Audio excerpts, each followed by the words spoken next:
ಶಿರಡಿ ಕರ್ಕೊಂಡ್ ಹೋಗ್ತಿದಾರಂತಲ್ಲ. ಊರ್ ಬದ್ಲಾಗತ್ತೆ, ಗಾಳಿ ಬದ್ಲಾಗತ್ತೆ, ನೀನನ್ ಬದ್ಲಾಯಿಸೋನ್ ಬಂದೇ ಬರ್ತಾನೆ.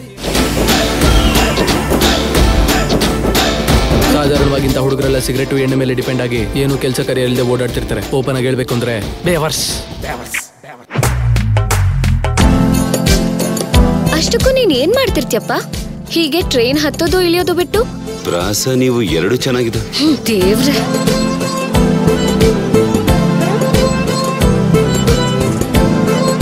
ನೀವು ಸಾವಿತ್ರಿ ಬ್ರದರ್ ಅನ್ಕೋತೀನಿ. ಏನ್ ಮಾಡ್ತಿದ್ಯಾ? ನಿಮ್ಮ ಅಪ್ಪನ ಜೊತೆ ಇಸ್ಪೀಟ್ ಆಡ್ತಾ ಇದ್ದೀನಿ. ನನ್ ಮಗಳು ಸಾವಿತ್ರಿ ಮದ್ವೆ ನಮ್ಮ ಮನೆ ಗೌರವ ಎರಡು ಒಂದೇ. ಚೆನ್ನಾಗಿದೆ.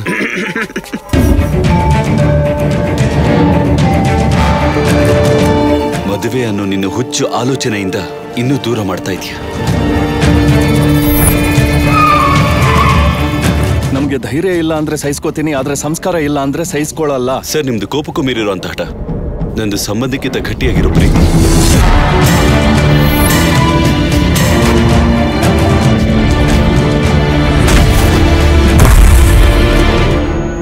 ಇನ್ನೊಂದ್ಸಲ ಸಾವಿತ್ರಿಗೋಸ್ಕರ ಗಾಡಿ ಹಾಕೊಂಡು ದೇವಸ್ಥಾನದ ಹತ್ರ ಬಂದ್ರೆ. ಅರ್ಜುನ, ಯಾರು ನಮ್ ಗಾಡಿನ ಫಾಲೋ ಮಾಡ್ತಿರೋದು? Back ground music start. Arjuna, ನಮ್ಮ ಮುಂದಿನ ಕರ್ತವ್ಯ ಏನು? ಶಶಿರೇಖ ಪರಿಣಯ ಭಾವ. ಚಂದ್ರಬಾಬುನ ಬಾಲಕೃಷ್ಣನು ಕೂಡ ಯಾವತ್ತೂ ಇಷ್ಟು ಸಾರಿ ಬಾಬಾ ಬಾಬಾ ಅಂತ ಕರೆದಿದೆ ಇಲ್ಲ.